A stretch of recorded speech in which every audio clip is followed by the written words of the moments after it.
ఈ కెంజాక్ ఎవరు, అతను ఏమేం ప్లాన్లు వేసుకున్నాడు? ఈ 1000 సంవత్సరాలుగా చాలా సింపుల్ గా కెంజాకు మనుషులను నియంత్రించి వారి శరీరాలను వాడుకుంటాడు. తన నిజ రూపం చూపలేదు. మనం చూసింది అతను స్వాధీనం చేసుకున్న వారిని. ఇతనే కెంజాకు అనుకుంటాం. అతను కేవలం పళ్ళు చూపే మెదడు. అలా మనుషులను నియంత్రించి వాడి టెక్నిక్లను ఉపయోగిస్తాడు. అలానే రిటోషి కామో వంశానికి చెందిన కామోను తన ఆధీనంలోకి తీసుకుని అతని ద్వారా చాలా ప్రయోగాలు చేసి ఇతను చాలా చెడ్డ మాంత్రికుడు అన్నట్లు ఆ సమయంలో పేరు సంపాదించడానికి కారణం కెంజాకుని.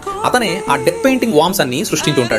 చోసో మరియు అతని సోదరులు తర్వాత యూజీ తల్లిని తన ఆధీనంలోకి తీసుకుని యూజీ పుట్టడానికి కూడా, అది కాకుండా యూజీని సుగుణవాహకంగా మార్చడం ఇతని ప్లాన్. సుగుణ బైండింగ్ వేసి నువ్వు కిల్లింగ్ గేమ్ లో పాల్గొనాలని ఇప్పటికే పెట్టి ఉంటాడు. అది కాకుండా అతన్ని 20 వేళ్లుగా విడదీసి కర్స్ ఆబ్జెక్ట్ గా మార్చడం కూడా. ఈ కామోరిటోషి శరీరంలో అతను ప్రయోగాలు చేసి దీనికి మించి వెళ్ళలేకపోవడం వల్లనే టెంగన్తో విలీనం కావాలని అనుకున్నాడు. ఇతని ప్రణాళిక అమలు కావడానికి సమయం సరిగ్గా కుదిరింది. అలానే టెంగన్ విలీనమయ్యే ప్రక్రియలో టెంగన్ పరిణామం చెందింది. ఇతనికి కీటో శరీరం కూడా దొరికింది. ముఖ్యంగా గోజోను సీల్ చేశారు. సరే, చంపేసి ఉండొచ్చు అనుకుంటే ఇప్పటికే గతంలో 6s ఉన్న వారిని చంపేసి ఉంటాడు. వాళ్ళు మళ్ళీ పుడతారు. ఇప్పుడు గోజోను చంపేస్తే తర్వాత 6s తో ఆప్షన్స్ అన్ని చెక్ చేసిన తర్వాతే సీల్ చేసి ఉంచాడు. ఇంకా ఇతను ఎవరి శరీరాన్ని నియంత్రించాడో వాళ్ళ టెక్నిక్స్ అలా కీటో ఈకర్స్ మ్యానిపులేషన్ టెక్నిక్ ఉపయోగించగలడు. అండ్ మహితో మునిగిపోయినందువల్ల ఐడల్ ట్రాన్స్ఫర్మేషన్ అది కూడా ఉపయోగిస్తాడు. ఇతను దీనికి ముందున్న బాడీ యొక్క ఆ టెక్నిక్స్ ని అలా యూజీఎంఐ యొక్క యాంటీ గ్రావిటీ సిస్టమ్ టెక్నిక్ దాన్ని కూడా ఇతను ఉపయోగించగలడు. సరే, కెంజాకు ఇతనే అని ఎలా ఖచ్చితంగా చెప్పగలం? నుదురిపై మచ్చ ఉంటుంది. అతని నియంత్రణను ఎవరు తీసుకుంటారో వారి నుదురిపై మచ్చ ఉంటుంది. మరియు